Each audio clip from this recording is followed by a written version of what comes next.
Langit Solo sore itu tampak kelabu. Hujan baru saja berhenti, menyisakan genangan di jalanan kecil menuju stasiun Purwosari. Udara lembab membawa aroma karat dan tanah basah. Raga turun dari bus dengan langkah mantap. Wajahnya tampak lelah setelah menempuh perjalanan panjang dari Jakarta, tapi semangatnya belum padam. Ia seorang jurnalis muda yang sedang menulis seri liputan tentang mitos-mitos urban di Indonesia. Setelah kisah sumur tua di Klaten dan rumah kosong di Bantul, kini ia tertarik pada cerita tentang sosok tanpa kepala di rel Purwosari, penunggu yang disebut-sebut masih menjaga jalur tua peninggalan Belanda itu. Stasiun tampak tenang sore itu. Beberapa penumpang menunggu kereta lokal dengan wajah datar. Di ujung rel, seekor kucing hitam duduk diam, menatap satu arah tanpa bergerak. Raga sempat memotret suasana itu untuk dokumentasi. Ia merasa ada sesuatu yang berbeda dari tempat ini. Bukan hanya kesunyian, tapi juga semacam tekanan yang tak terlihat. Saat ia berdiri di dekat pagar besi, angin berhembus pelan dari arah jalur barat, membawa suara sama seperti gesekan logam. Ia berpikir mungkin itu suara pekerja perawatan rel, tapi tak ada siapapun di sana. Ia menuju rumah kecil di pinggir stasiun, tempat ia akan menginap selama liputan. Rumah itu milik Mbah Karyo, penjaga perlintasan tua yang sudah bekerja sejak zaman kereta uap. Orang tua itu menyewakan satu kamar sederhana untuk tamu luar kota. Rumahnya berada hanya 20 meter dari rel, cukup dekat untuk mendengar setiap kali kereta lewat. Saat malam turun, rumah itu terasa lebih sunyi daripada seharusnya. Tidak ada suara televisi, tidak ada musik, hanya dengungan serangga, dan sesekali langkah dari halaman. Malam pertama, Raga duduk di kamar sambil membuka laptop. Ia membaca ulang artikel dan arsip lama tentang Purwosari. Banyak yang menulis tentang makhluk tanpa kepala, tapi semuanya hanya potongan rumor.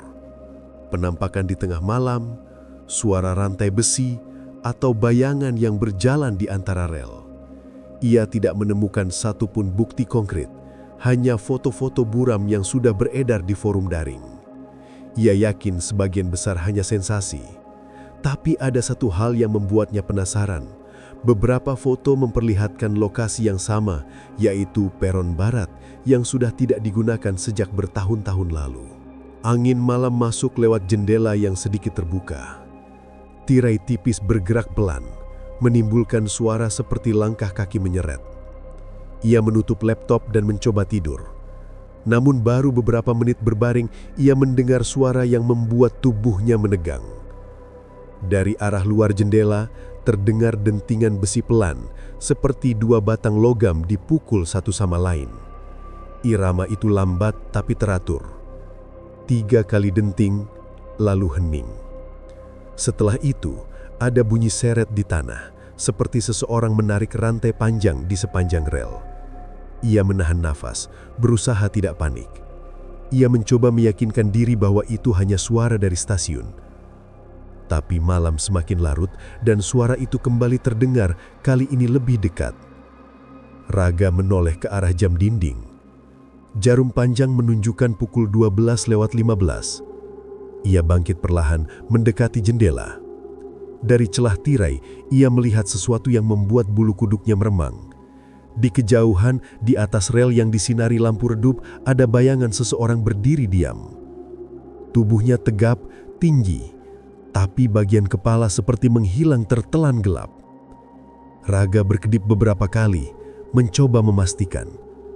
Namun saat ia membuka mata lagi, bayangan itu sudah tak ada. Yang tersisa hanya kabut tipis dan genangan air yang memantulkan cahaya lampu kuning. Pagi harinya, Raga memeriksa kembali rekaman CCTV kecil yang ia pasang di jendela kamar. Ia ingin memastikan apakah bayangan itu terekam. Tapi file video kosong. hanya tampak hujan rintik-rintik dan jalanan sepi. Ia mulai berpikir mungkin penglihatannya semalam hanyalah ilusi karena kelelahan. Namun, rasa penasaran itu justru semakin kuat. Ia berencana turun ke rel malam nanti untuk mengecek langsung sumber suara yang ia dengar. Hari kedua, ia menghabiskan waktu berkeliling sekitar stasiun. Beberapa warga yang ditemuinya bercerita dengan nada hati-hati. Mereka bilang sudah lama tak ada yang berani melintas di peron barat setelah matahari terbenam. Ada yang pernah melihat bayangan tinggi berjalan di tengah rel. Ada juga yang mendengar suara seperti orang mengelas di tengah malam, padahal tak ada proyek apapun. Seorang ibu penjual gorengan sempat berkata kalau setiap malam Jumat, udara di sekitar peron menjadi lebih dingin daripada biasanya. Raga hanya mencatat tanpa banyak bicara. Di pikirannya, semua itu justru bahan yang menarik untuk tulisan. Sore menjelang malam, langit kembali gelap. Awan menggantung rendah di atas stasiun. Raga menyiapkan kameranya, baterai penuh, senter, dan alat perekam suara. Ia menunggu sampai suasana benar-benar sepi. Saat lampu di peron mulai padam satu persatu, ia melangkah keluar dari rumah Mbah Karyo. Angin malam langsung menyapa wajahnya dengan aroma logam basah. Suara jangkrik berhenti, digantikan dengan dengung panjang dari kejauhan. Ia menyalakan senter dan menyusuri rel perlahan. Setiap langkah terasa bergema di dalam dada. Udara di sekitar peron terasa berbeda. Dingin, padat, seperti menyimpan sesuatu. Saat Raga memusatkan pandangan, ia melihat kabut mulai turun di ujung jalur. Dari balik kabut, muncul bayangan kecil bergerak perlahan ke arah kirinya. Ia menghentikan langkah, mencoba fokus, tapi bayangan itu menghilang di balik kabut. Dari arah rel terdengar bunyi logam jatuh, disusul suara seperti rantai digesek. Ia menajamkan telinga, tapi tiba-tiba semuanya kembali hening. Ia berdiri lama di sana, hanya ditemani detak jantungnya sendiri. Hujan gerimis mulai turun. Ia menentukan kembali ke rumah, namun sebelum berbalik, matanya menangkap sesuatu di tanah. Di antara kerikil rel ada bekas lumpur berbentuk jejak sepatu kerja besar, tapi tanpa arah jelas, seperti seseorang berjalan bolak-balik di tempat yang sama. Ia menunduk memperhatikan lebih dekat, dan sadar bahwa di ujung jejak itu tanah terlihat lebih gelap, seperti ada cairan yang baru mengering. Ia menyentuh sedikit dan mencium bau besi yang kuat, bau darah. Malam itu Raga tidak bisa tidur. Dari luar suara dentingan besi kembali terdengar 3 kali lalu berhenti. Ia tidak tahu apakah itu hanya imajinasinya atau benar-benar ada seseorang di luar sana. Yang jelas, rasa dingin yang merayap dari bawah pintu kamar membuat tubuhnya menggigil. Ia tahu, ini baru awal dari sesuatu yang jauh lebih besar daripada sekedar cerita rakyat. Siang itu, matahari Solo terasa terik. Asap kendaraan dari jalan depan stasiun bercampur dengan aroma besi panas yang khas. Raga duduk di bangku kayu dekat warung kecil sambil menatap rel yang membentang panjang. Ia membuka buku catatan lusuh, menuliskan semua hal yang berhasil ia dengar sejak datang ke Purwosari. Semalam, bayangan tanpa kepala di rel masih membayang di pikirannya. Ia mencoba mencari jawaban dengan menelusuri asal mula proyek jalur ganda yang konon menjadi awal munculnya makhluk itu. Beberapa warga tua yang ia temui menyebut satu nama dengan nada takut, Mandor Joyo. Nama itu muncul berulang-ulang dalam setiap cerita, seolah sosok itu adalah pusat dari semua hal yang aneh di Purwosari. Raga memulai pencariannya dari arsip lama di kantor stasiun. Dokumen berdebu yang sudah menguning menceritakan pembangunan jalur ganda sekitar tahun 1983. Dalam laporan proyek tertulis beberapa insiden kecelakaan fatal. Kebanyakan disebabkan kelalaian alat berat. Namun ada satu catatan yang membuat Raga berhenti membaca. Laporan kehilangan jasad pekerja setelah kecelakaan pemotongan besi. Nama korban tidak tercantum, hanya disebut mandor proyek. Raga merasa itu bukan kebetulan. Ia menandai halaman itu dan memotretnya dengan kamera ponselnya. Sore menjelang malam, ia berjalan menyusuri jalur lama di sisi barat stasiun. Rel di sana sudah tidak digunakan, tertutup lumut dan dedaunan. Di beberapa bagian, besi tampak melengkung seperti terbakar. Udara di sekitarnya terasa lebih dingin dari bagian lain. Di ujung jalur, ia menemukan sisa bangunan bata yang dulunya mungkin pos proyek. Atapnya sudah hilang, temboknya ditumbuhi lumut tebal. Di lantai berdebu itu, Raga melihat potongan besi tua berkarat, bentuknya mirip gergaji besar. Ia berjongkok, memeriksa lebih dekat, lalu melihat bercak hitam di ujung besi itu. Warnanya bukan sekadar karat, melainkan bekas yang menyerupai darah kering. Ia merasakan hawa aneh saat menyentuh besi itu. Udara di sekitarnya terasa lebih berat, seperti ada sesuatu yang memperhatikan. Ia menoleh ke belakang, tapi hanya ada pohon beringin tua berdiri diam. Angin berembus pelan membawa suara lirih dari arah rel, seperti seseorang berbisik sangat pelan. Bulu kuduknya berdiri, tapi ia tetap menuliskan semua temuannya. Di catatan itu, ia menulis, Mandor Joyo kemungkinan tewas di lokasi ini. Ia tidak tahu bahwa tulisan itu akan menjadi awal dari gangguan berikutnya. Malam turun cepat di Purwosari. Awan menutupi bulan membuat lingkungan sekitar stasiun terlihat lebih gelap dari biasanya. Raga kembali ke rumah Mbah Karyo membawa rasa lelah bercampur penasaran. Ia menyusun ulang catatan, mencoba menghubungkan data dari warga, arsip, dan lokasi. Semua cerita bermuara pada peristiwa satu malam di tahun 1983 saat alat pemotong rel meledak karena tekanan terlalu tinggi. Saksi mengatakan kepala sang mandor terpental beberapa meter, tapi anehnya jasadnya tak pernah ditemukan utuh. Sejak saat itu, proyek sering terganggu kecelakaan aneh, hingga akhirnya dihentikan sementara. Raga mencoba membayangkan suasana proyek waktu itu. Panasnya logam, suara besi beradu, teriakan pekerja, dan satu sosok yang mengawasi mereka semua. Mandor Joyo digambarkan sebagai pria keras dan kejam. Ia tidak peduli keselamatan anak buahnya, yang penting pekerjaan selesai. Ada cerita bahwa sebelum proyek dimulai, ia sempat melakukan ritual kecil di tengah rel, menabur darah ayam sebagai penolak sial.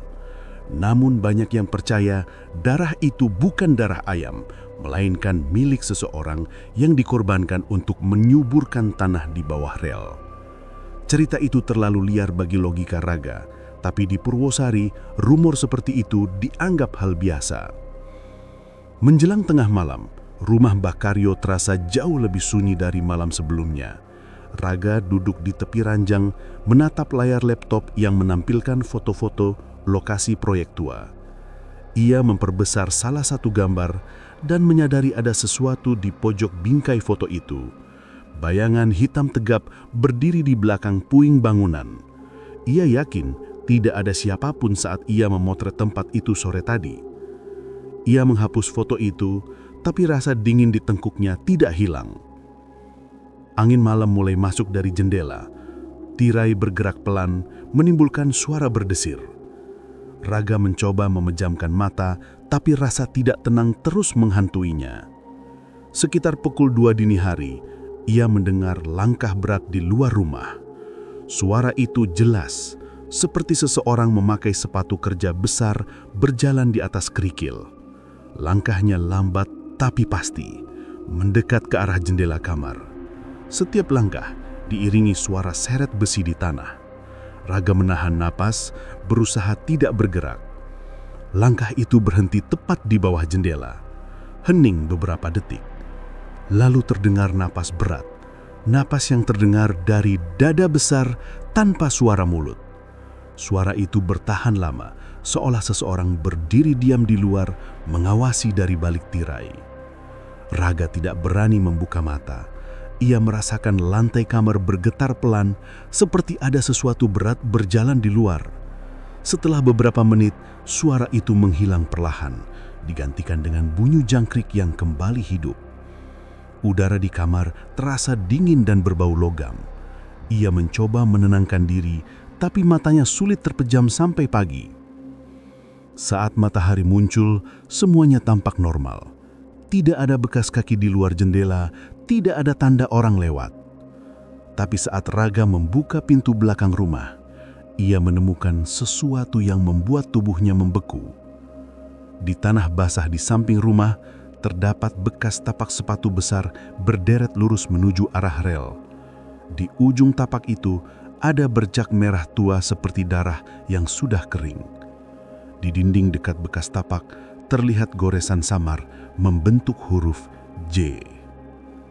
Hari itu, Raga menatap rel Purwosari lebih lama dari biasanya.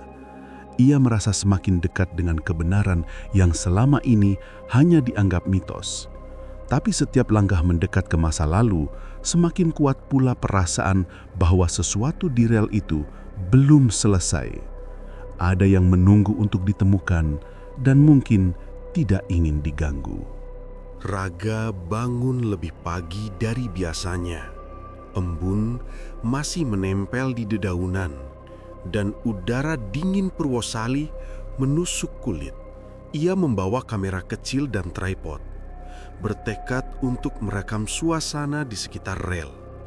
Jalanan menuju rel sepi. Beberapa warung belum buka, hanya suara ayam jantan dan dengung listrik dari tiang-tiang di perlintasan. Ketika langkahnya menyentuh bebatuan kecil di sisi rel, aroma besi yang lembab menyeruak. Raga menyalakan kameranya, menyorot sepanjang jalur yang tampak berkarat dan ditumbuhi rumput liar. Ia berjalan perlahan, memperhatikan setiap detail.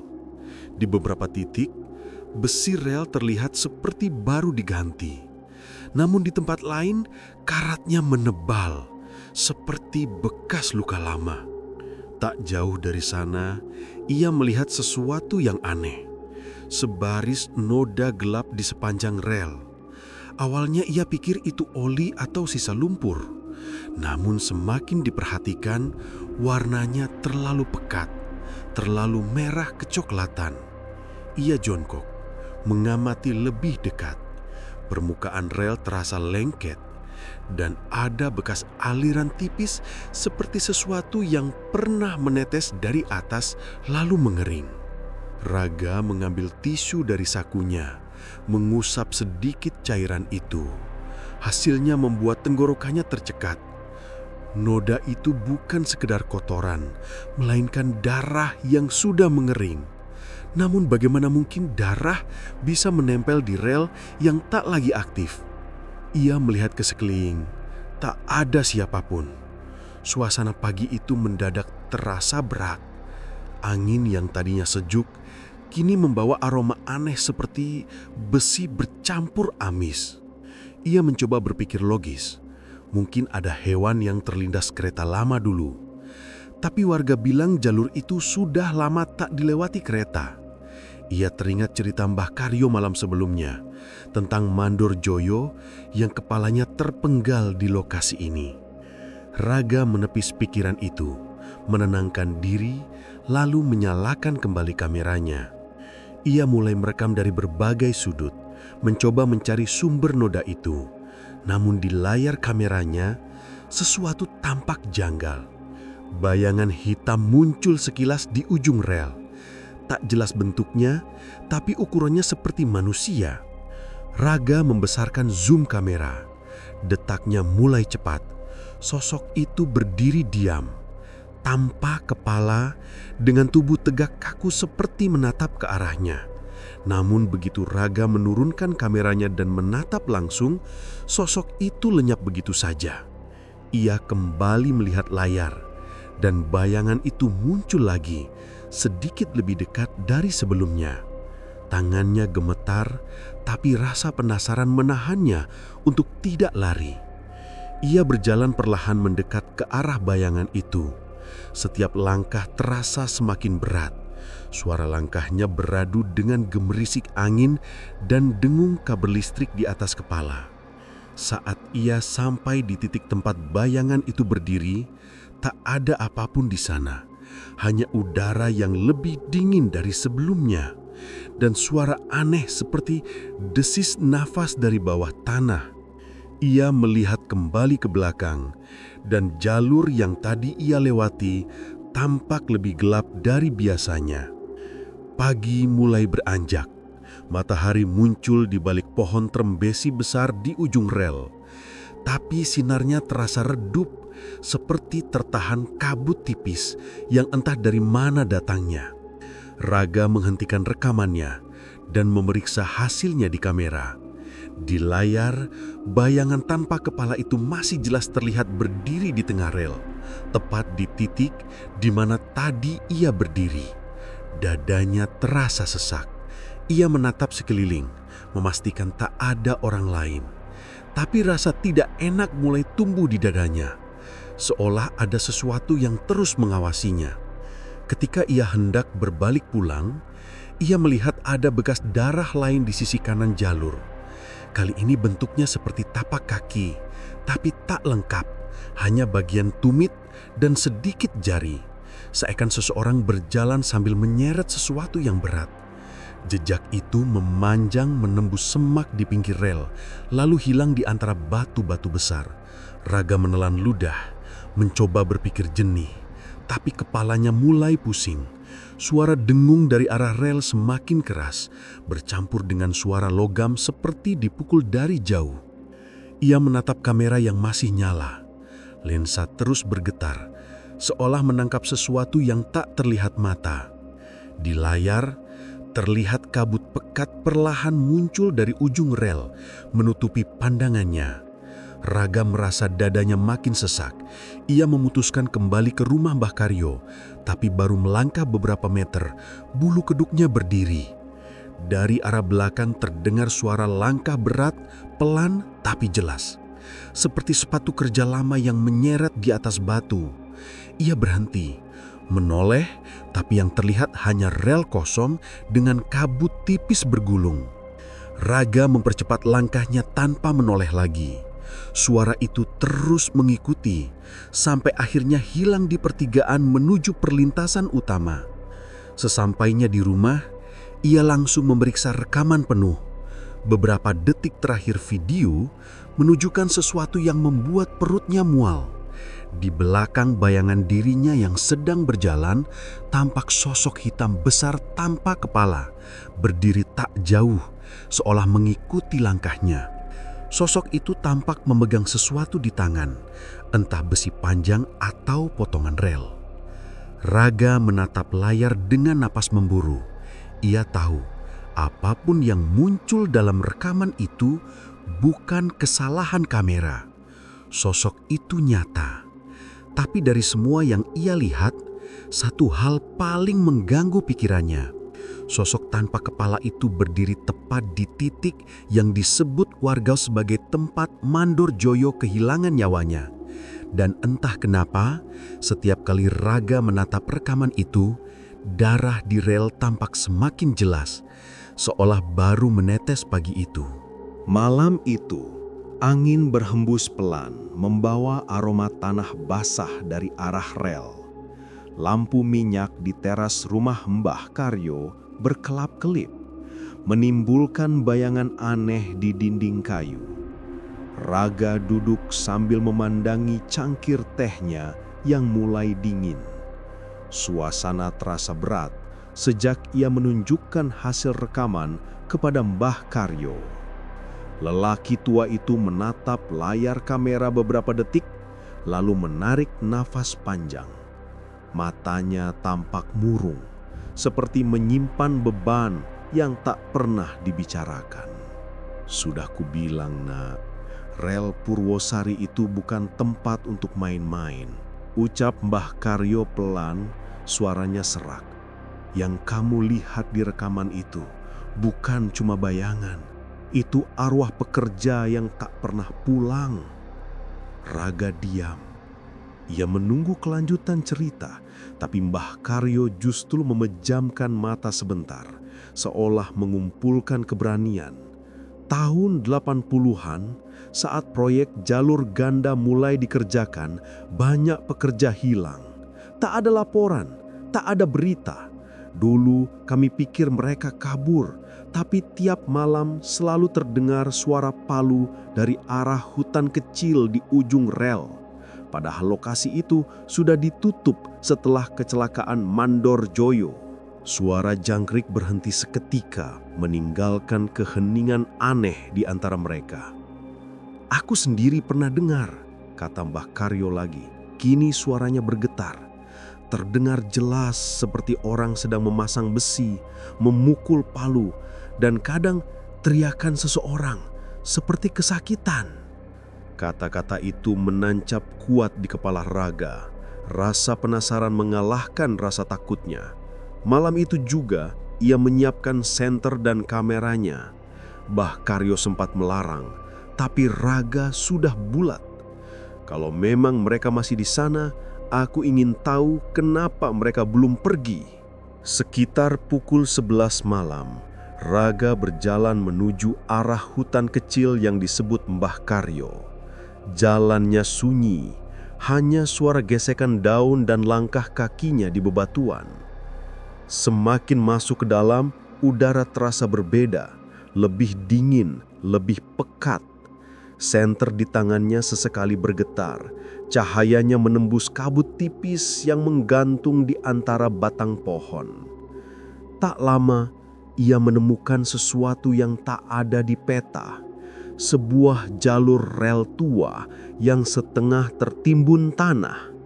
Rel itu lurus memanjang menembus hutan tanpa ujung. Batu-batunya diselimuti lumut dan beberapa bagian besinya patah, seolah pernah diterjang sesuatu yang berat. Raga mengusap debu di salah satu batang rel dan merasakan dingin yang menusuk kulit, seolah rel itu menyimpan hawa dari dunia lain. Di kejauhan, samar-samar terdengar suara logam beradu. Tok-tok, tok-tok.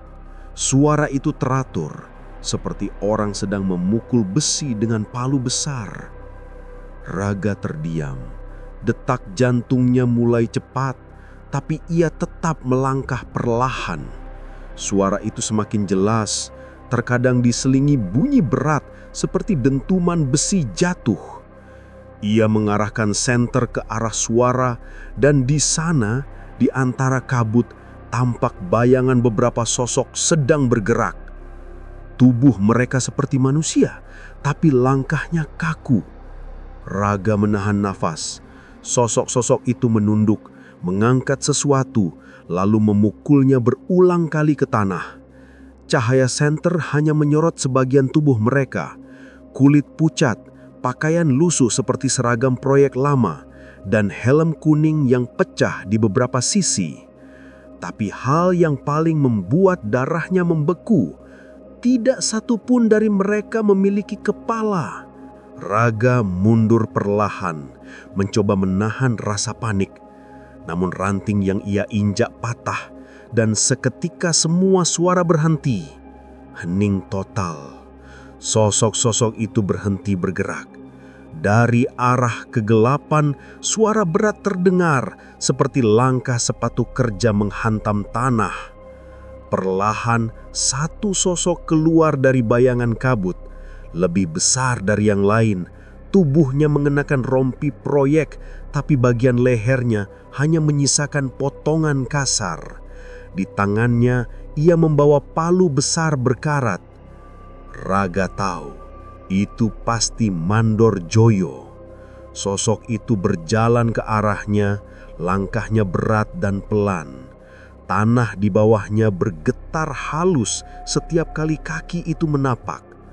Raga mematikan senter, menahan nafas di balik pohon. Ia bisa mendengar suara besi diseret di tanah. Semakin lama semakin dekat, tubuhnya gemetar.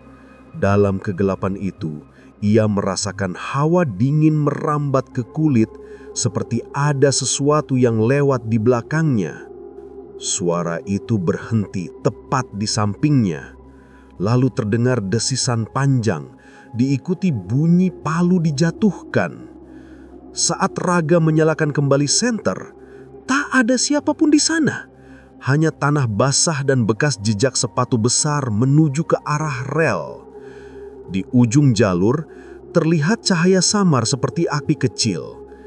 Ia mendekat perlahan dan menemukan area yang tampak seperti bekas kamp pekerja. Tenda-tenda roboh, kayu penyangga lapuk, dan sisa drum bekas bahan bakar berkarat. Di tengah area itu, ada tumpukan helm proyek berserakan. Raga jongkok, mengambil satu helm di antara tumpukan itu. Warna kuningnya sudah pudar, namun di bagian belakangnya terukir nama Joyo dengan cat merah yang hampir hilang. Saat ia memegangnya, hawa dingin langsung menyelimuti tubuhnya. Dari kejauhan, suara besi beradu kembali terdengar. Kali ini disertai teriakan panjang, seperti jeritan seseorang yang disiksa. Suara itu datang dari bawah tanah. Raga hampir melempar helm itu, tapi rasa penasaran menahannya. Ia menatap sekeliling dan melihat lubang besar di dekat tumpukan kayu. Dalamnya gelap, tapi dari sana terdengar jelas suara palu dan tangisan. Ia menyorot ke dalam lubang itu, namun hanya terlihat bayangan hitam bergetar, bergerak cepat seperti sedang bekerja. "Berhenti, tolong, berhenti," bisik Raga dengan suara bergetar, meski tak ada siapapun yang mendengar. Angin malam kembali berhembus, membawa aroma logam dan darah. Raga menatap langit yang mulai diselimuti kabut. Ia tahu malam itu ia baru menyentuh permukaan dari sesuatu yang jauh lebih gelap daripada sekedar kisah lama. Helm di tangannya kini bergetar pelan, seperti masih menyimpan nafas dari pemiliknya.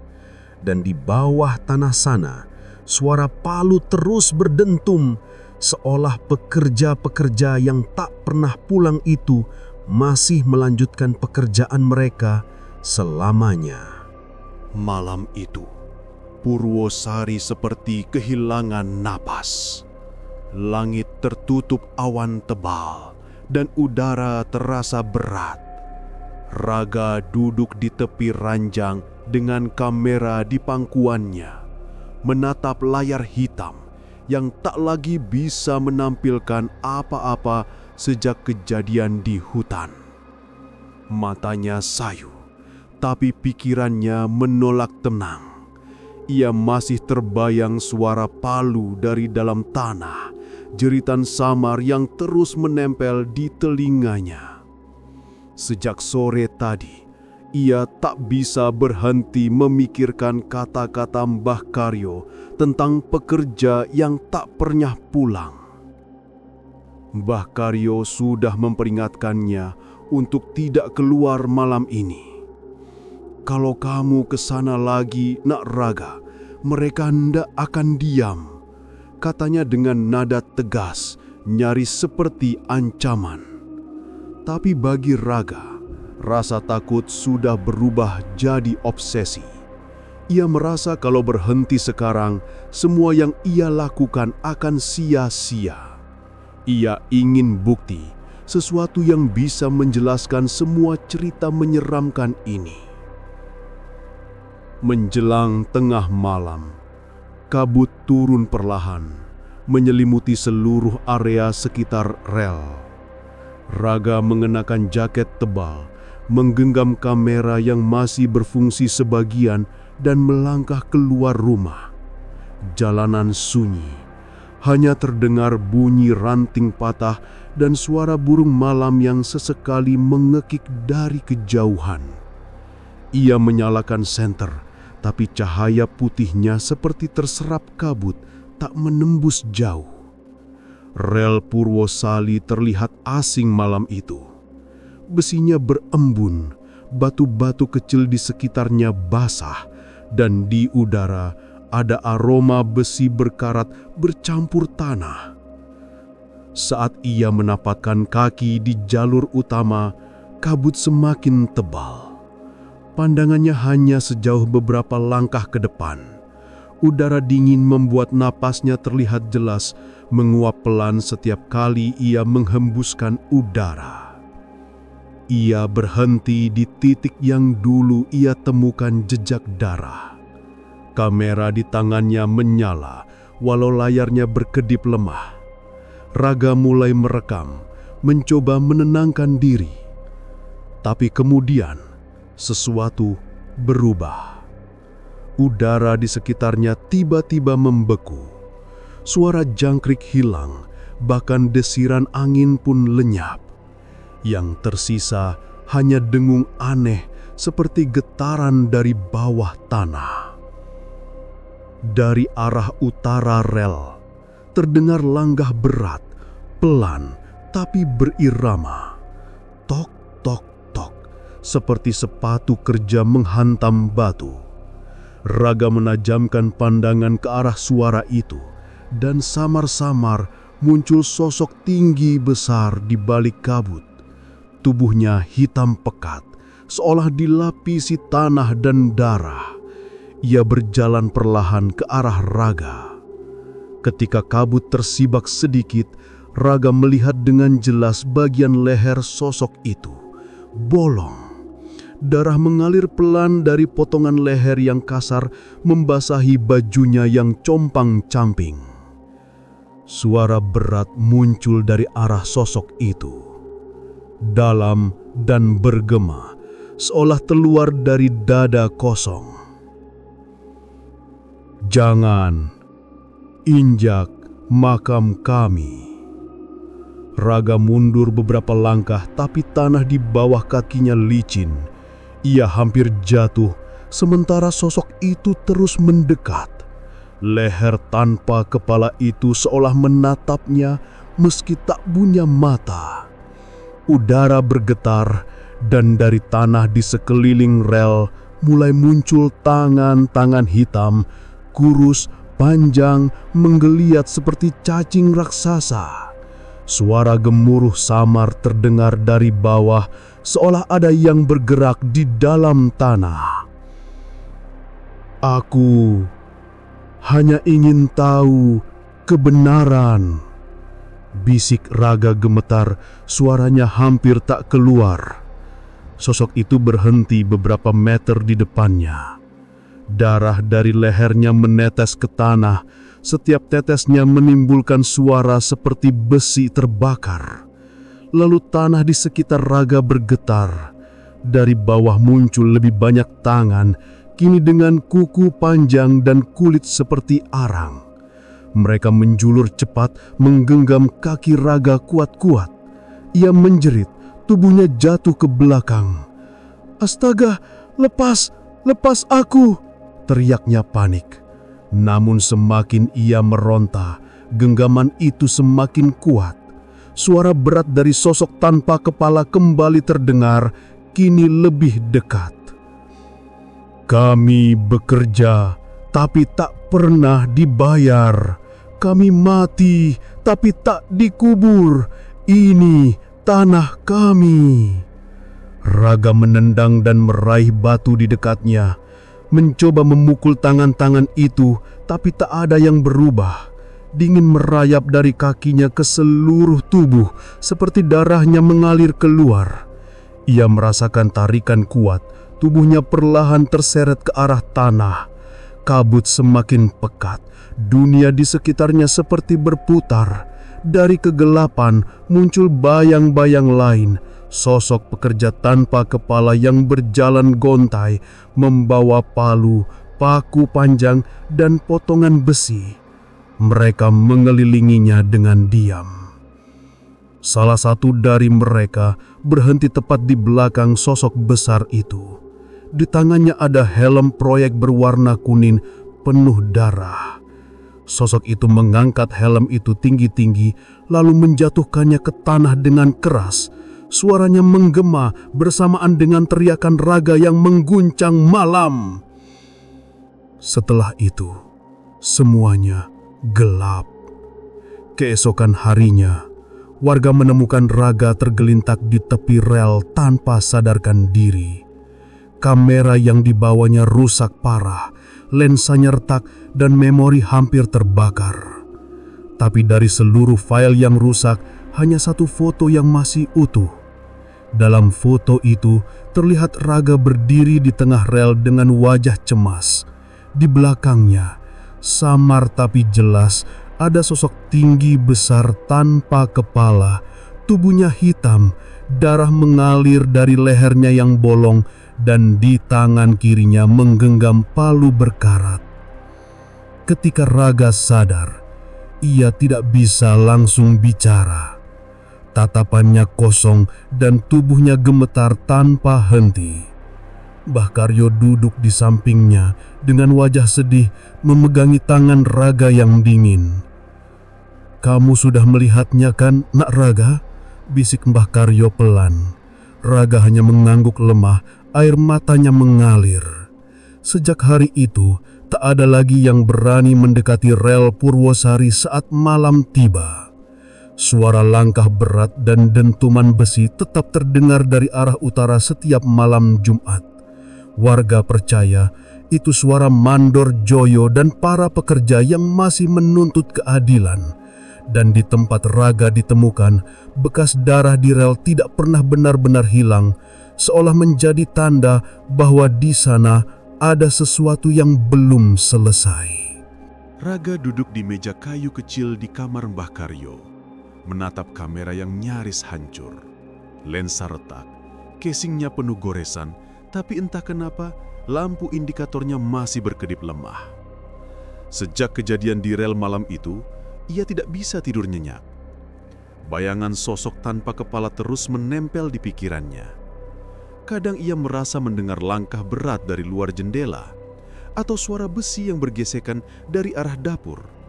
Tapi saat diperiksa, tidak ada siapapun. Siang itu, ia memutuskan untuk memperbaiki kamera. Dengan alat seadanya, ia membersihkan lensa dan menekan tombol power.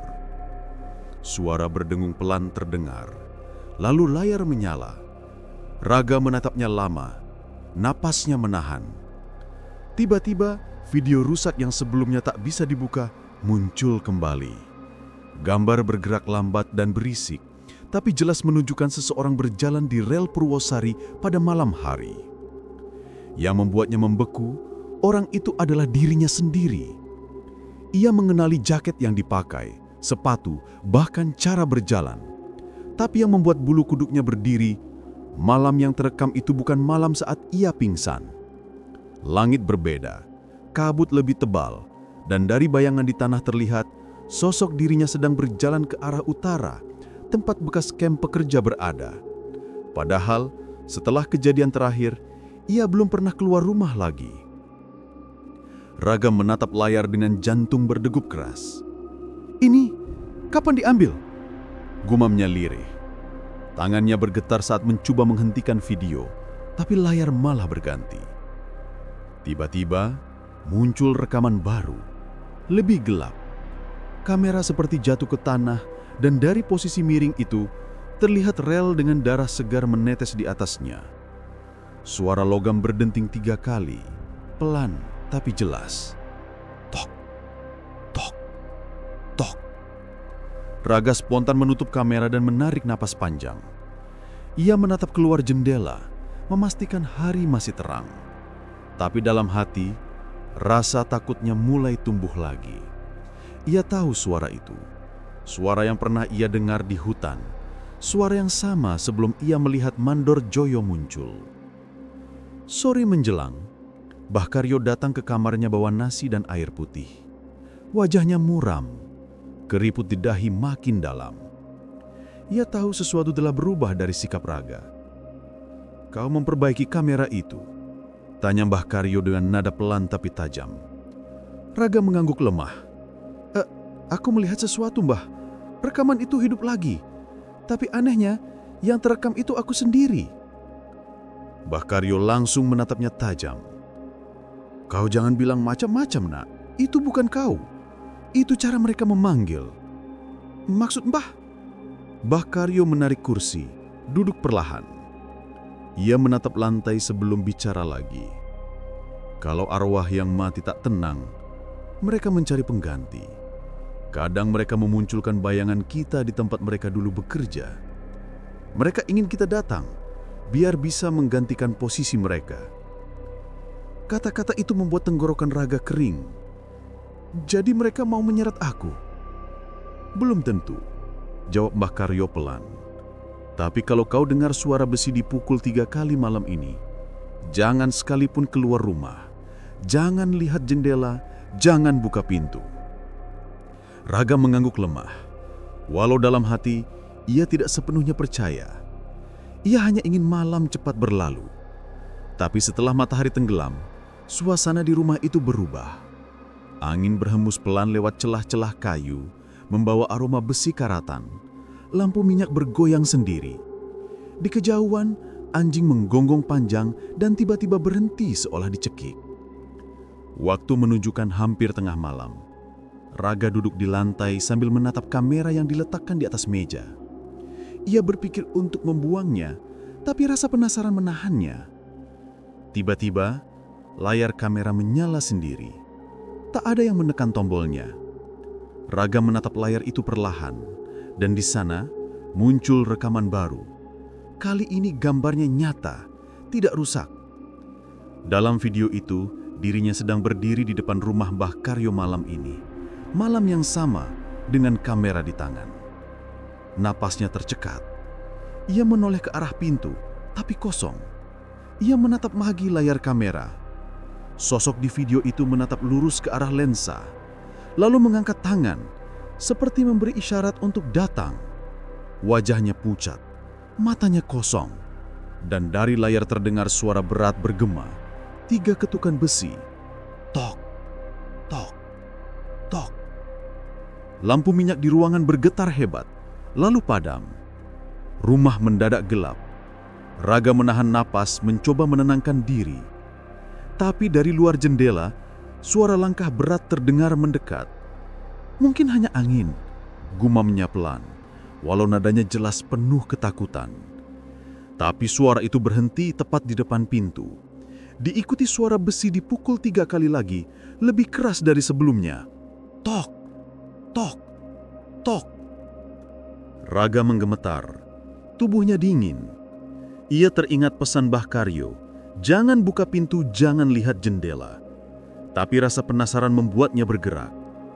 Ia melangkah pelan ke arah jendela, membuka sedikit celah. Dari balik kabut di luar, ia melihat sosok tinggi tanpa kepala berdiri diam. Tubuhnya dipenuhi darah segar. Di belakangnya, ada banyak bayangan lain, semua tanpa kepala, berdiri tegak seperti menunggu perintah. Raga mundur dengan napas terengah-engah, tapi kakinya membentur meja. Kamera di atasnya jatuh dan kembali merekam otomatis.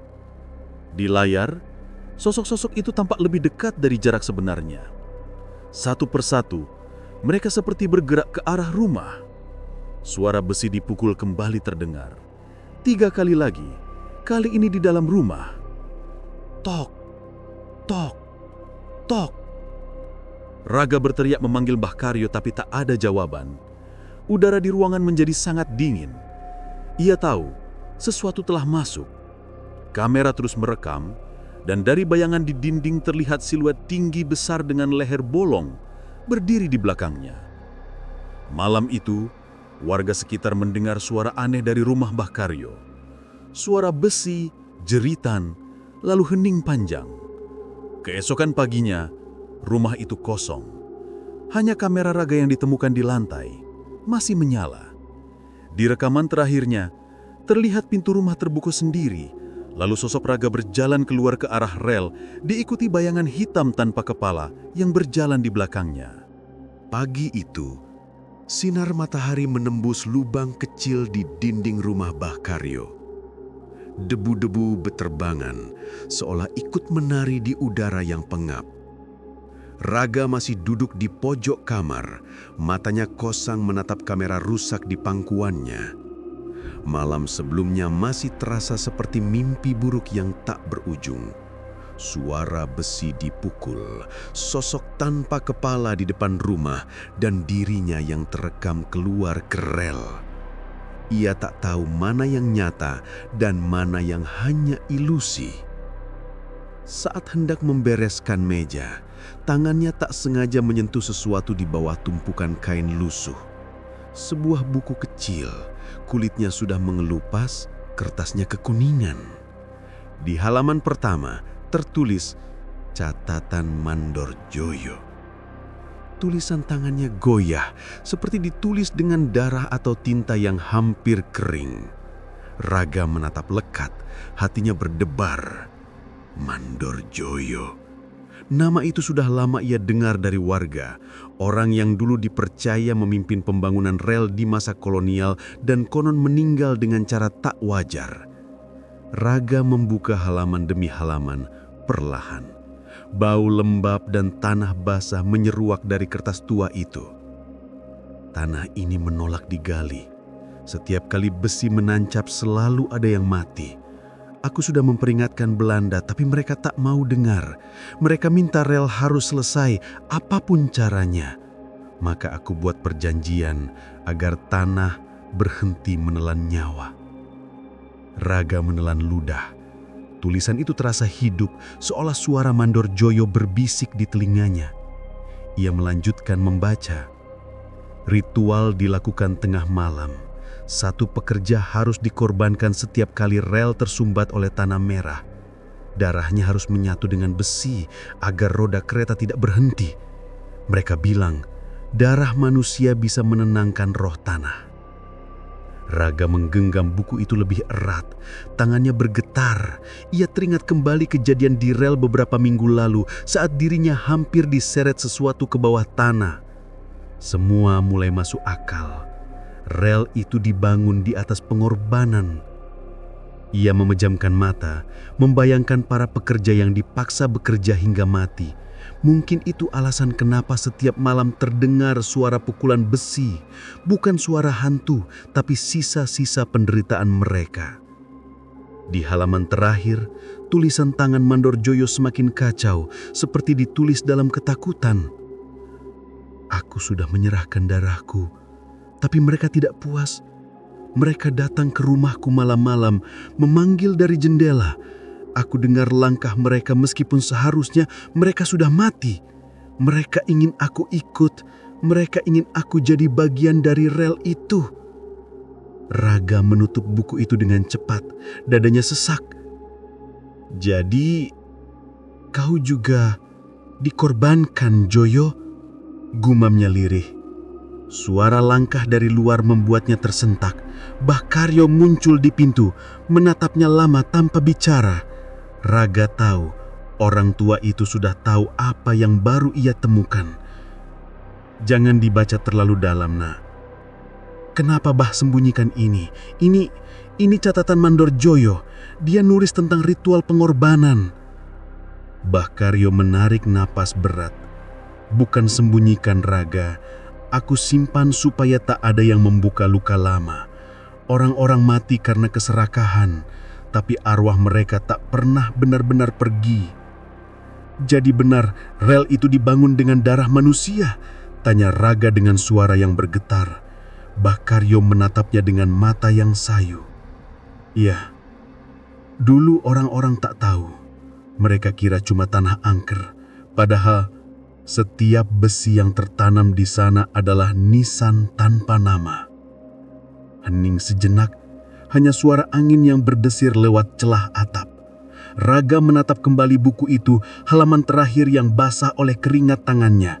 Di sana ada kalimat kecil di pojok bawah halaman, hampir tak terbaca. Jika darah terakhir bangkit, semua yang tertanam akan mencari penggantinya. Kalimat itu seperti cambuk di kepalanya. Bah, yurjannya lirih. Darah terakhir itu maksudnya siapa? Bahkaryo menunduk. Kau tahu jawabannya, nak. Kau yang membuka semuanya lagi. Kau yang hidup di rumah tempat Joyo menyerahkan dirinya. Raga menatapnya tak percaya. Maksud Mereka menganggap aku penerusnya. Bakario tak menjawab. Ia hanya menatap lantai dan berucap pelan. Kadang roh tak melihat siapa kita, hanya melihat darah yang sama mengalir di tanah yang sama. Raga memejamkan mata, kepalanya pening. Ia merasakan seolah ada sesuatu yang berdenyut di bawah tanah, tepat di bawah kakinya. Getaran halus seperti detak jantung bumi. Ia ingin percaya semua ini hanya kebetulan, tapi terlalu banyak tanda yang tidak bisa ia abaikan. Malam itu, Raga duduk di halaman, menatap rel yang samar terlihat dari kejauhan. Ia membawa buku itu bersamanya. Suara jangkrik dan geremisik daun terdengar menakutkan dalam kesunyian. Ia membuka kembali halaman terakhir dan berbisik, "Kalau mereka masih di sana, apa yang harus kulakukan?"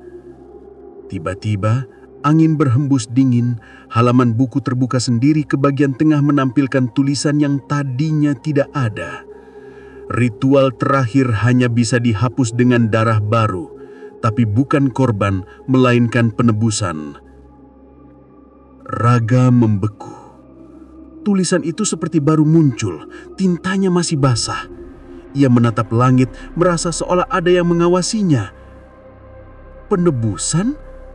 Itu bagaimana caranya? Dari arah hutan, samar-samar terdengar suara besi dipukul sekali. Tok. Lalu 2 kali lagi. Tok, tok. 3 ketukan yang sama. Tok, tok, tok. Raga menutup buku itu erat, tapi darahnya seperti berhenti mengalir. Ia tahu panggilan itu kembali. Kali ini bukan hanya untuk menakutinya, tapi untuk menyelesaikan sesuatu yang belum selesai sejak puluhan tahun lalu. Bakario muncul di ambang pintu, wajahnya pucat. "Raga, jangan pergi ke rel malam ini." Raga menatapnya dengan mata merah. "Kalau aku nggak ke sana, mereka nggak akan berhenti." "Kalau kau ke sana, kau tak akan kembali." Suara Bakario bergetar, tapi dalam hati Raga tahu malam itu ia tak punya pilihan. Catatan Mandor Joyo sudah memberikannya jawaban, dan arwah yang haus keadilan sudah terlalu lama menunggu. Ia berdiri, menggenggam buku itu erat. Dari kejauhan, suara besi dipukul lagi, kali ini lebih cepat, lebih keras, seperti detak jantung yang memanggilnya. Tok, tok, tok. Dan malam itu, untuk pertama kalinya, Raga melangkah keluar dengan hati penuh ketakutan dan tekad untuk menghadapi darah yang sudah terlanjur mengikatnya pada tanah terkutuk itu. Malam itu udara terasa berbeda.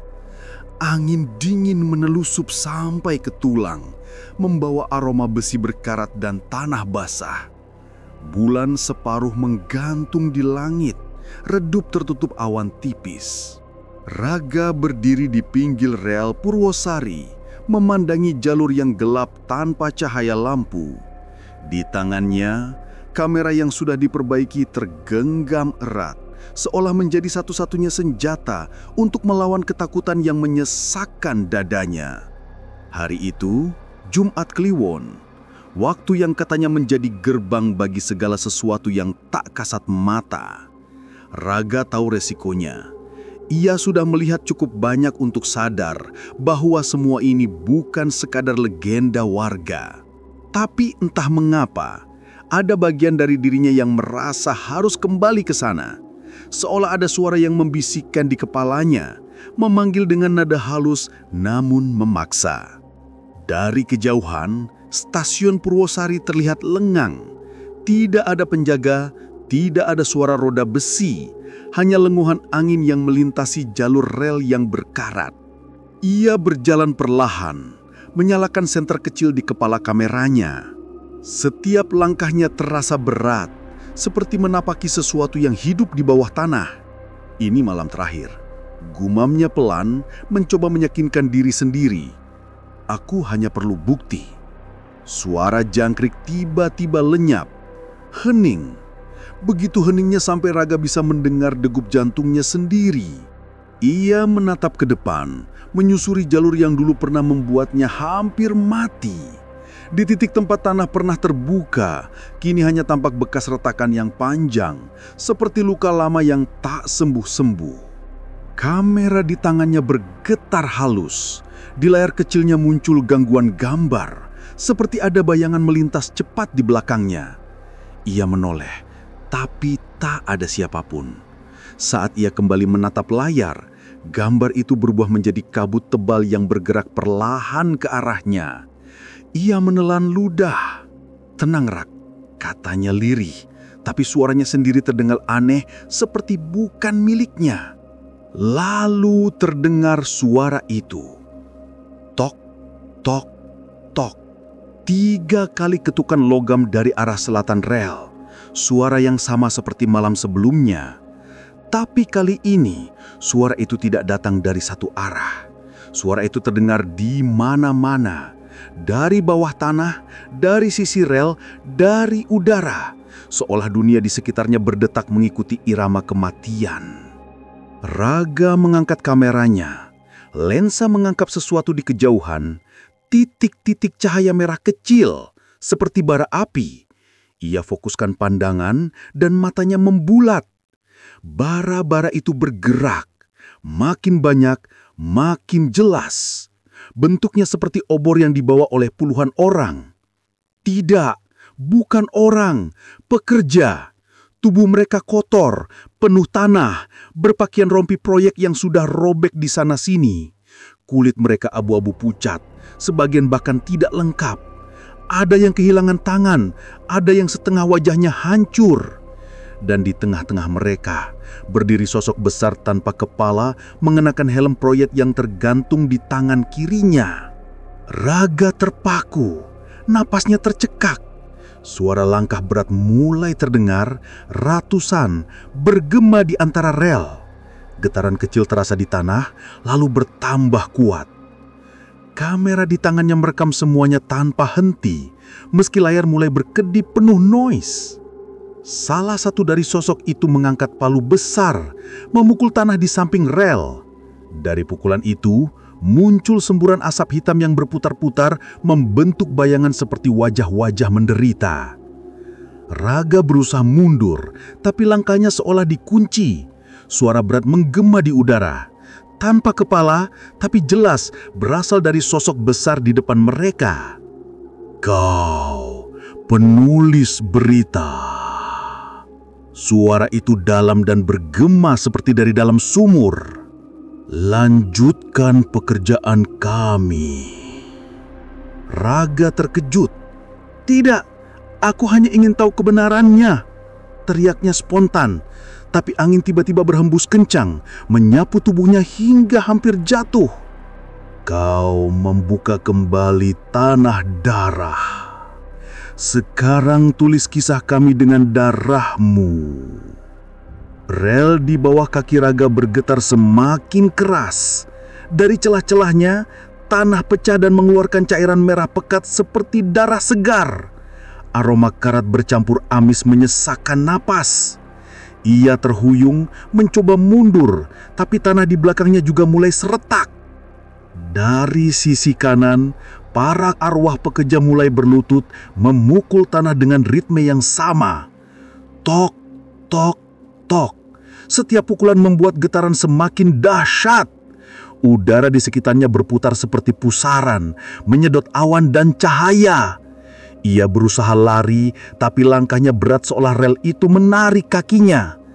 Kamera terlepas dari tangannya dan jatuh, masih merekam dari tanah. Di layar terlihat sosok tanpa kepala mendekat perlahan. Darah terus menetes dari leher yang kosong. Tangannya yang besar dan hitam menunjuk langsung ke arah kamera, ke arah Raga. "Lanjutkan pekerjaan kami." Suara itu kini berubah menjadi jeritan 100 suara sekaligus. Dari tanah, tangan-tangan hitam muncul, mencoba menarik Raga ke bawah. Ia berteriak, berusaha melepaskan diri, tapi tanah sudah merekah di bawah tubuhnya. Panas, basah, dan berdenyut seperti perut makhluk hidup. "Mbah Karyo, tolong!" jeritnya, meski tahu tak akan ada yang mendengar. Langit di atasnya berubah merah.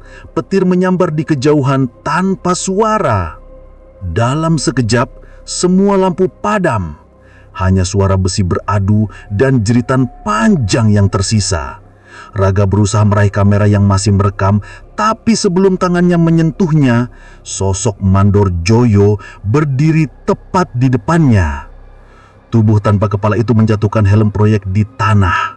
Dari leher bolongnya mengalir darah yang bercahaya merah tua. Sekarang giliranmu yang menjaga rel ini. Tanah di bawah Raga berbuka sepenuhnya, menelannya dalam satu tarikan keras. Kamera terjatuh, merekam pemandangan terakhir, tanah yang menutup kembali seolah tak terjadi apa-apa. Keesokan paginya, warga menemukan kamera itu di pinggir rel, menyala sendiri. Dalam rekaman terakhir hanya terdengar satu kalimat yang diucapkan dengan suara berat bercampur gema. Malam Jumat Kliwon, penjaga baru telah datang. Sejak hari itu, setiap malam Jumat, warga kembali mendengar suara palu di rel Purwosari. Lebih keras, lebih teratur, dan kali ini terdengar seperti dua suara yang bekerja berdampingan. Pagi itu, kabut belum juga mengangkat dari jalur rel Purwosari. Udara lembab menyelimuti udara, membuat setiap tarikan napas terasa berat. Warga berkerumun di tepi rel, wajah mereka penuh rasa ngeri. Di tengah jalur, tergeletak sesosok tubuh pria muda tanpa kepala. Bajunya lusuh, bercampur tanah dan darah yang sudah mengering di pinggir besi berkarat. Beberapa petugas polisi datang, memasang garis kuning di sekitar lokasi. Mereka bekerja dalam diam. Hanya sesekali terdengar bisikan pelan antar mereka. Salah satu petugas memegang buku catatan sambil menggeleng. "Tidak ada kereta lewat tadi malam," katanya dengan nada bingung. "Jadwal terakhir berhenti sebelum tengah malam." Namun tubuh itu ditemukan di rel dan luka-lukanya tampak seperti korban tabrakan. Kepala hilang, tubuh hancur di bagian bahu. Tapi tak ada tanda seretan seperti biasanya. Semua tampak bersih, seperti tubuh itu diletakkan di sana dengan rapi. Mbah Karyo datang paling belakang. Langkahnya pelan, tongkat di tangannya bergetar. Begitu melihat tubuh itu, kakinya seolah kehilangan tenaga. Ia menatap lekat, tak bisa berpaling. "Ya Tuhan," bisiknya lirih. "Raga." Salah satu warga menatapnya. "Mbah kenal?" Mbah Karyo mengangguk lemah. "Dia anak dari Jakarta. Dia yang kemarin menginap di rumahku." Polisi menatap Mbah Karyo dengan curiga, tapi lelaki tua itu tampak benar-benar terpukul. Ia berlutut perlahan di tepi rel memandangi tubuh yang kini sudah ditutupi kain putih. Sinar mataharinya yang redup membuat warna merah darah di bawah kain itu semakin nyata. "Tidak mungkin kereta," ujar seorang petugas sambil melihat catatan. "Tak ada jadwal, tak ada suara, dan rel ini bahkan tak digunakan semalam." Namun warga yang berdiri di sekitar sana tahu mereka mendengar sesuatu. Suara palu, suara besi dipukul 3 kali, berulang-ulang sepanjang malam, tapi tak ada yang berani keluar untuk memastikan. Mbah Karyo datang ke ujung rel yang diselimuti kabut, matanya berkaca-kaca. "Aku sudah bilang padanya," gumamnya lirih, "jangan ke rel malam itu," tapi dia tetap pergi. Polisi mulai memeriksa sekitar. Salah satu dari mereka menemukan kamera kecil yang tergeletak di semak dekat rel. Lensa depannya retak, tapi lampunya masih berkedip pelan seolah baru saja digunakan. "Ini milik korban?" tanya seorang petugas. "Sepertinya iya," jawab yang lain. "Masih bisa nyala." Mereka menyalakan kamera itu. Layar hitam beberapa detik, lalu muncul gambar yang kabur. Suara angin, lalu bayangan-bayangan samar. Saat kontras mulai terlihat, semua yang ada di situ langsung terpaku. Di layar terlihat sosok Raga berdiri di tengah rel, tapi wajahnya bukan wajah manusia biasa. Matanya kosong, kulitnya pucat seperti abu. Ia berdiri memegang palu besi besar di tangan kanan, dan di sekelilingnya puluhan pekerja berwujud arwah. Tubuh mereka tertutup tanah dan darah yang membawa obor merah. Mereka tampak bekerja di rel yang sama, memukul tanah dan besi dengan ritme yang teratur. Lalu dari rekaman itu terdengar suara berat yang menggema. Mandor baru sudah datang. Kamera bergetar hebat dan sosok Raga perlahan menoleh ke arah kamera. Di balik wajah pucat itu terlihat senyum aneh, dingin, kosong, namun terasa penuh kuasa. Lalu layar mendadak gelap. Salah satu polisi menjatuhkan kamera karena panik. "Apa-apaan itu?" Suaranya gemetar. Mbah Karyo mengambil kamera itu dengan tangan bergetar. Ia menatap layar yang kini sudah padam. "Dia tidak mati," katanya pelan. "Dia sudah jadi bagian dari mereka." "Bagian dari siapa?" tanya salah satu petugas. "Para pekerja lama," jawab Mbah Karyo. Matanya menerawang jauh ke arah kabut. Petugas lain menatap satu sama lain bingung, tapi tak ada yang berani berbicara. Mereka hanya melanjutkan pekerjaan memindahkan tubuh korban ke ambulans. Sementara itu warga satu persatu mulai pulang, tapi dengan langkah cepat. Tak ada yang mau menoleh ke belakang. Mbah Karyo tetap berdiri di sana, menatap jalur besi yang mengarah kejauhan. Angin bertiup pelan membawa aroma besi dan tanah lembab. Dalam keheningan itu, samar-samar ia mendengar suara dari jauh. Suara besi dipukul 3 kali, lalu berhenti. Tok, tok, tok. Ia menutup matanya rapat, menahan air mata yang jatuh di pipinya yang keriput. "Kau akhirnya jadi salah satu dari mereka, Nak," katanya dengan suara bergetar. "Semoga arwahmu tenang di sana." Tapi jauh di ujung rel, sesuatu berkilat. Sebuah palu proyek tua berdiri tegak di antara bebatuan, seolah baru saja ditancapkan seseorang. Di gagangnya terukir nama yang baru, dengan ukiran kasar tapi jelas terbaca, Raga Satria. Hari berganti malam, kabut kembali turun. Dari kejauhan warga yang tinggal di sekitar rel mendengar suara samar yang mereka kenal. Bukan hanya palu, tapi juga suara orang memberi aba-aba, tegas, dalam dan berat. "Ayo lanjutkan, kuatkan relnya, jangan berhenti." Suara itu terdengar seperti pemimpin kerja. Beberapa warga yang masih terjaga saling pandang dengan wajah pucat. Mereka tahu tak ada pekerja di sana. Jalur itu sudah lama tak aktif. Tapi malam itu, dari arah rel Purwosari, cahaya obor kecil terlihat bergerak perlahan, seperti iring-iringan orang yang sedang bekerja tanpa suara manusia, hanya derap langkah berat dan dentuman besi yang teratur. Dan di tengah-tengah mereka, sosok tanpa kepala berjalan paling depan, membawa helm proyek di tangan kanan, sementara tangan kirinya menggenggam palu besar yang meneteskan darah merah tua. "Mandor Raga," bisik warga yang melihat dari kejauhan.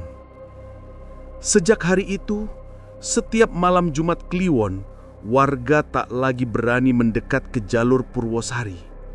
Mereka bilang, suara palu kini terdengar lebih kuat, lebih tegas, dan dipimpin oleh 2 arwah yang berjalan berdampingan. Mandor Joyo di sebelah kanan, dan Raga, penjaga baru rel terkutuk itu, di sebelah kiri. Beberapa minggu setelah kematian Raga, suasana di sekitar stasiun Purwosari berubah mencekam. Warga sekitar mulai menghindari jalur rel setiap malam. Mereka bilang suara palu dan dentingan besi sering terdengar. Padahal proyek perbaikan rel sudah berhenti total. Tak ada lagi pekerja yang berani datang ke sana setelah insiden misterius yang menewaskan salah satu teknisi di malam Jumat Kliwon. Menurut laporan polisi, pria itu ditemukan tanpa kepala di tengah rel. Anehnya, tak ada satupun kereta yang lewat malam itu. Lampu peron padam tiba-tiba, dan beberapa saksi mengatakan sempat melihat bayangan ratusan orang berjalan di kabut sebelum semuanya menghilang. Pagi harinya, petugas proyek berdatangan, membawa alat dan kamera untuk menyelidiki. Namun, setiap kali malam tiba, suara itu kembali. Ketukan logam bertalu-talu, seperti orang yang sedang bekerja keras. Kadang terdengar juga klik kamera yang menyala sendiri. "Pak, saya dengar tadi malam kayak ada yang ngelas di ujung rel," kata salah satu mandor muda kepada atasannya. Atasannya hanya menatap dengan wajah pucat. "Jangan bicara sembarangan. Sudah banyak yang ketakutan. Fokus saja sama pekerjaan siang hari." Namun pada malam berikutnya, suara itu terdengar lagi. Lebih keras, lebih dekat. Sementara itu, Mbah Karyo kini hidup menyendiri di rumahnya yang tak jauh dari rel itu. Sejak jasad Raga ditemukan, ia tak pernah tidur nyenyak. Di meja kerjanya masih tergeletak kamera rusak milik Raga. Kamera yang sempat ia temukan di antara tumpukan besi tua. Ia pernah mencoba menyalakannya, tapi tiap kali tombol ditekan, layar hanya menampilkan satu hal: rel Purwosari yang berkabut dan bayangan seseorang tanpa kepala berdiri di ujungnya. Malam itu, hujan turun rintik-rintik, angin membawa bau besi berkarat. Mbah Karyo duduk di depan jendela menatap rel yang samar-samar terlihat. Ia teringat kata-kata Raga malam sebelum kejadian. "Mbah, kalau ternyata arwah mereka masih bekerja, mungkin mereka cuma ingin disaksikan, bukan dilupakan." Mbah Karyo menatap kosong. "Kau terlalu berani, Nak. Terlalu dalam kau masuk ke dunia mereka." Dari kejauhan, terdengar suara besi dipukul 3 kali. Duk, duk, duk. Suara itu membuat bulu kuduknya berdiri. Ia tahu itu bukan bunyi dari proyek, karena sejak insiden terakhir, semua kegiatan malam sudah dilarang. Tapi suara itu terus berulang, makin lama makin cepat, seperti ratusan orang sedang bekerja di bawah tanah. Mbah Karyo berdiri pelan, mengambil senter dan mengenakan mantelnya. Ia melangkah menuju arah rel, meski langkahnya gemetar. "Raga," bisiknya pelan, "kalau memang itu kau, kasih tanda." Kabut mulai turun, menelan pandangannya. Udara dingin menusuk tulang. Saat ia tiba di dekat stasiun, langkahnya terhenti. Di tengah rel, samar-samar terlihat 2 sosok berdiri di bawah lampu redup. Keduanya tinggi, tegap, tapi tanpa kepala. Mbah Karyo menahan napas, matanya memanas. Ia mengenali gerak tubuh itu. Salah satunya mengenakan rompi proyek yang masih kotor lumpur. Satunya lagi memakai pakaian kuno dengan emblem mandor tua. "Mandor Joyo," bisik Mbah Karyo dengan suara bergetar. "Raga." Kedua sosok itu tak bergerak, tapi suara besi beradu semakin jelas di sekeliling mereka. Seolah ratusan orang sedang mengerjakan sesuatu yang tak terlihat. Tiba-tiba, kamera tua di tangan Mbah Karyo menyala sendiri. Layar menampilkan gambar kedua sosok itu, bergampingan tanpa kepala, mengawasi para arwah pekerja yang terus memukul besi. Air mata mengalir di pipi keriput Mbah Karyo.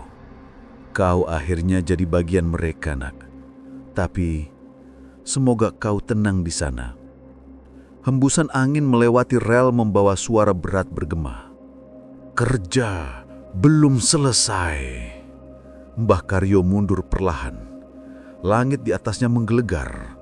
Kabut menelan kedua sosok itu perlahan-lahan hingga lenyap dalam kegelapan. Tapi suara besi tetap terdengar, teratur, keras, dan tak pernah berhenti.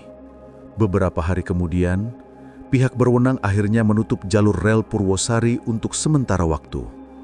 Laporan resmi menyebutkan gangguan teknis dan kecelakaan berulang tanpa penyebab jelas. Namun, warga sekitar tahu alasan sebenarnya.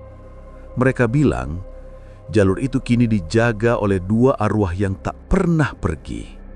Setiap malam Jumat Kliwon, orang-orang yang lewat di sekitar sana masih mendengar suara palu, dentingan besi, dan langkah berat yang berjalan di kabut. Kadang terdengar juga suara klik kamera yang menyala sendiri. Anak-anak kecil dilarang mendekat, dan para pedagang di sekitar stasiun menutup warung lebih cepat.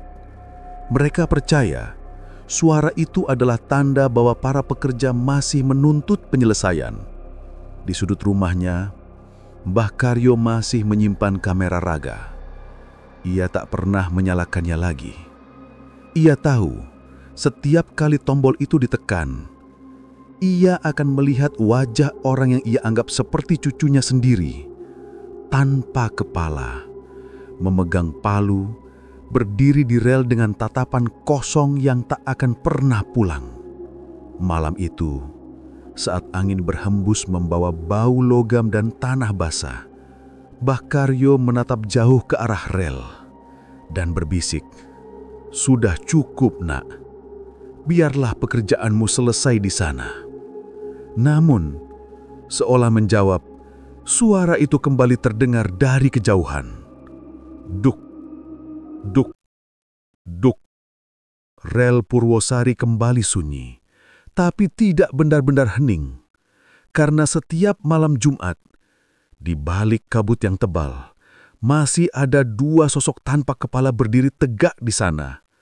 Mandor Joyo dan Raga menjaga rel dengan setia, dan pekerjaan mereka belum selesai selamanya.